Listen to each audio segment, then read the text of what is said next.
pas is onvolhoubaar. Psalm 64 vers 11 sê, laat die regverdige hom in die Here verbly en sy toevlug by hom soek. Laat al die opregtes hom prys. Die pas waarteen ons leef is onvolhoubaar. Die dae, weke, maande en jare, ons lewens vlieg verby. Ons werk te veel en rus te min. Ons jaag na doelwitte wat ons nie werklik gedefinieer het nie. Verandering vind so vinnig plaas dat ons nie kan byhou nie. Die adrenalien wat opwinding veroorsaak ook stres, uitputting, uitbranding.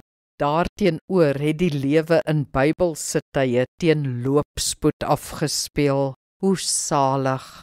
Ons moet eenvoudig stadiger, rustiger leef.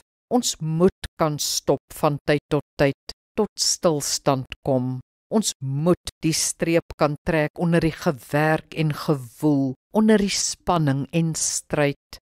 Ons moet 'n stilhou plek hê waar ons kan rus en herlaai. Daardie plek is by God. Stop gereeld by hom. Haal asem, laat die spanning bedaar. Kom ons bid saam. My toevlug en skuilplek, die gejaag haal my in. Die gejaag om my word 'n gejaag in my. U is my toevlug, my hawe, my rus. Amen. Die Here seën jou.